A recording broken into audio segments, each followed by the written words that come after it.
It's all gone now, and I am alone.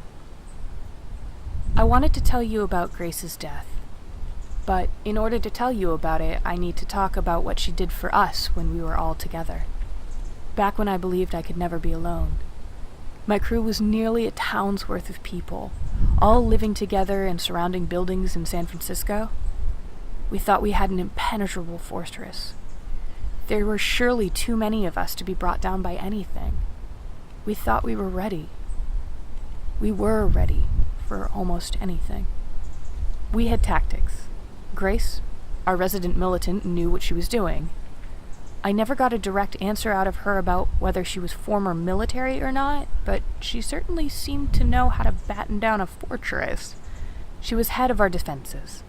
Windows were set up. We could see all around us. Alarm systems were set up on all sides, connected to all buildings. Buildings that had barred windows were the first and foremost resource. Ammunition and ration rooms for each floor, living quarters, guard shifts. Grace was responsible for it all. She was the resident sniper, too. Terrifying with that gun. It didn't matter what firearm she had. She was always terrifyingly accurate with it. But the sniper, it just meant she never missed.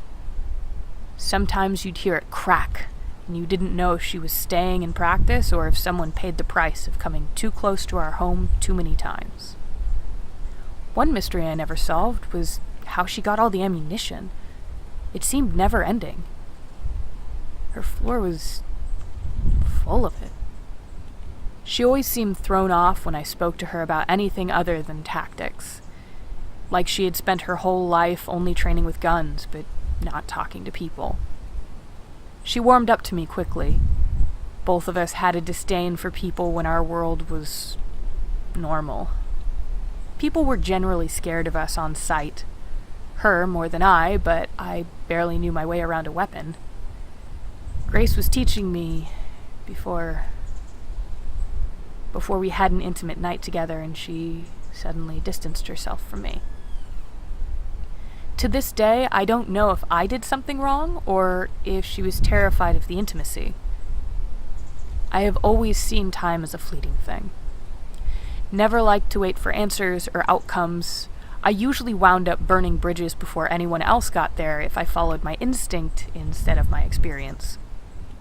Giving second chances at all went against my core, but I knew better, which always led to a great deal of aggravation and anxiety.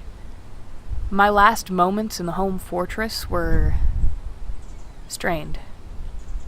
I was going to demand an explanation out of Grace when I heard the shouts that the alarm had been compromised, that folks had been trying to alert the fortress to no avail. I thought we were so safe. I thought that, despite my impatience, we had time to work something out. Time to stay angry. That was before they came and took everything. They came in like a firestorm. They were already inside by the time the alerts went up in the inner buildings, and the explosions began. Buildings falling like crumbling sand, smoke and ashes, screaming in confusion. I breathed in to scream myself, only to choke. I knew we were losing, but I didn't know how much. Not with the dust in my eyes and my lungs. They must have been watching us for a long time. They knew all the entrances. They knew when we changed guard. They knew what weapons we had. They had to. I refused to believe that they just got lucky. And people panicked. They didn't have the reserve that Grace had, the expertise. They abandoned their post, and chaos ensued. And we ran. Someone grabbed my shoulder in the chaos, shoved a mask on my face, and pulled me towards the garage that we kept in case we ever needed to run. Because Grace thought of everything. Grace, who pulled me out of the smoke of a massacre, through the fires and the screams. I was still choking on dust and blinded by tears, but Grace only held a sorrow I've never seen her wear. I saw it through the brown air, through the glass on her mask, plain as day, no tears, no panic, but the pain could be felt in those burning yellow eyes. We made it to the garage, and evacuations were already underway.